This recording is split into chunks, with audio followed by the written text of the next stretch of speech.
आपने वो कहावत जरूर सुनी होगी कि दुनिया टाइम के अनुसार चलती है और जाट अपनी जिद के अनुसार। जी हाँ, और इतिहास में भी ऐसे जाट की जिद के अनेकों किस्से और कहानियां हैं। इसी कड़ी में आज हम आपके लिए लाए हैं एक ऐसे जाट राजा की कहानी जिसने मुगल दरबार में खड़े होकर मुगलों के शेरों को चीर डाला था उन्हीं के सामने, और इस नजारे को देखकर मुगलों की हड्डियां कांप गई थी। जी हाँ, इस क्षत्रिय जाट राजा का नाम है राजा खेमकरण सोगरिया। इनकी बहादुरी के किस्से इस वीडियो में मैं आपको सुनाऊंगी, इसलिए जुड़े रहिएगा लास्ट तक मेरे साथ। नमस्कार, मैं हूं चेतना शर्मा और आप देखना शुरू कर चुके हैं राजस्थान संवाद। जो खोल कलेजा शेरों से भिड़ जाता था, जिसके हुंकारों से दुश्मन भी थर्राता था, उस जाट शेर का नाम था राजा खेमकरण सिंह सोगरिया। भरतपुर शहर और किले के निर्माण से पूर्व और मुगल सम्राट शाहजहां के समय भी यहाँ सघन वन क्षेत्रों के बीच बिखरे हुए अधिवास थे। इनमें मुख्यतः जाट कृषक, गुर्जर अहिर पशुपालक और दूसरे काम करने वाली जातियां थीं, जिन पर क्षेत्रीय शासक के रूप में सोगरिया जाटों का वर्चस्व हुआ करता था। 18वीं सदी की बात करूं तो इसके प्रारंभ में रुस्तम सोगरिया के पुत्र खेमकरण, जो कि सोगरगढ़ के स्वामी थे, इसे उनके पूर्वज सुग्रीव ने बसाया था। इस केंद्रीय भूभाग पर अपना प्रभुत्व उन्होंने स्थापित किया।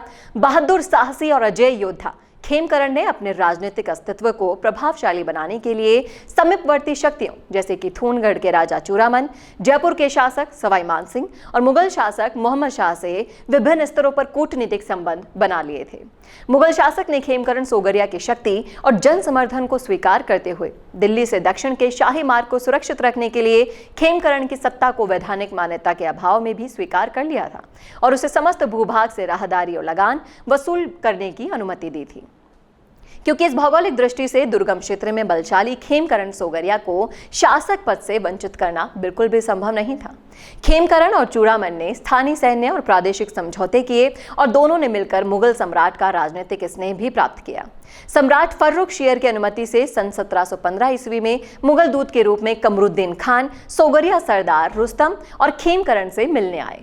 इस सम्राट की ओर से खेमकरण को बहादुर खान की उपाधि भेजी गई और उसे समस्त काठेड़ प्रदेश, जो कि आज भरतपुर, मला, अघापुर, रूपवास, खानवा, सीकरी और पश्चिमी आगरा जिले के गांव में है, इसका वैधानिक स्वामी माना गया। यह उपलब्धि खेमकरण के उत्थान का प्रथम वैधानिक चरण था। इसके पश्चात इस समस्त क्षेत्र की प्रजा के अलावा समीपवर्ती क्षेत्रों के शासक भी उसे वैधानिक शासक मानने लगे थे। सन 1715 ईस्वी में खेमकरण यमुना के पश्चिमी काठेड़ क्षेत्र के वास्तविक स्वामी बने और उन्होंने वर्तमान दुर्ग भरतपुर के स्थान पर मिट्टी का सुदृढ़गढ़ बनाया। ये दुर्ग फतेहगढ़ी के नाम से फेमस हुआ। सैन्य सामान, खाद्य सामग्री और आयुध भंडार से सुदृढ़ और संपन्न हुआ करता था। 1719 ईस्वी में राजा चूड़ामन और खेमकरण ने हसनपुर युद्ध में मोहम्मद शाह का सहयोग कर दिल्ली की सत्ता अपना ली। इस युद्ध में खेमकरण की ख्याति एक शक्तिशाली योद्धा के रूप में बनी। इस युद्ध के बाद सन 1720 ईस्वी में सम्राट मोहम्मद शाह ने उसे दिल्ली में आमंत्रित किया, जहां उसने सम्राट के अनुनय पर शाही मैदान में एक प्रदर्शन के दौरान लगातार 3 शेरों से कुश्ती लड़कर तीनों शेरों को कटारी से काट डाला था। सम्राट ने उनकी प्रशंसा की और सम्मान के रूप में बागमार और बहादुर की उपाधि उन्हें प्रदान की, और ये कहानी बहुत ही चर्चित भी है। खेमकरण की शक्ति, वीरता और रण कौशलता का जयपुर के सवाई जयसिंह और दिल्ली का मुगल बादशाह लोहा माना करते थे। जयसिंह ने भी उन्हें जयसिंहपुरा छावनी में सम्मानित किया था।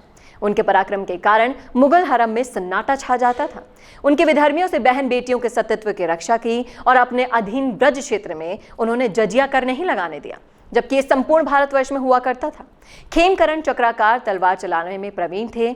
उन्होंने अपने जीवन काल में अनेकों युद्ध राजपूतों, मुगलों, पठानों और आक्रांताओं से लड़े थे और उन्होंने अपनी तलवार से सभी को लोहा मानने पर विवश भी कर दिया था।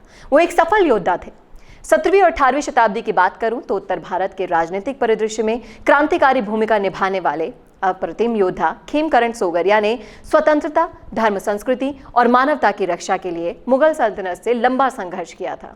उन्होंने सम्राट आलमगीर से सशस्त्र संघर्ष किया, जाजौ युद्ध किया, सम्राट जहांदार शाह से सामूगढ़ युद्ध किया और राजपूत नरेश जयसिंह से भी युद्ध किया। थूनगढ़ी की रक्षा के लिए भी युद्ध किया और ब्रज क्षेत्र में स्वतंत्र राज्य स्थापना के लिए आजीवन संघर्ष किया और हर बार विजय भी रहे। दुर्भाग्यवश धोखे से 21 जुलाई 1733 ईस्वी को इस वीर प्रतापी शासक की मृत्यु हो गई और 18वीं शताब्दी के मध्यकाल की इस दुखद घटना ने ब्रज प्रदेश का एक रणबांकुरा वीर योद्धा खो दिया था। तो कैसे लगी आपको हमारी ये स्टोरी, कमेंट करके जरूर बताइएगा कमेंट बॉक्स में। और इस वीडियो को ज्यादा से ज्यादा शेयर कीजिए ताकि ये इतिहास की अनकही कहानियां आपकी भविष्य पीढ़ी तक पहुंच सके। नमस्कार। फेसबुक एड्स पर बहुत सारे पैसे खर्च कर दिए ना, लेकिन एक भी लीड काम की नहीं मिली। रीच तो बहुत सारे लोगों ने किया सोशल मीडिया पर, लेकिन एड पर कोई कन्वर्जन नहीं हो रहा। जानते हो ऐसा क्यों हुआ? क्योंकि लाखों करोड़ों प्रमोशंस में तुम्हारा एड कहीं गुम हो गया। और बिल्कुल ऐसा ही होता है पिक्चर और ग्राफिक्स वाले एड्स के साथ, जो हमेशा की तरह कर दिए जाते हैं बुरी तरह से इग्नोर। जिन पर से गुजरते तो सब हैं, लेकिन रुकता कोई भी नहीं है, और गलती से रुक भी जाए तो कन्वर्ट नहीं होता। तो अपने एड्स प्रोफेशनल वीडियोस के जरिए चलाओ, जिससे लीड्स नहीं सीधा कन्वर्जन आएगा, और सोशल मीडिया एड्स का रिजल्ट गारंटी के साथ आपके चेहरे की मुस्कान बढ़ाएगा।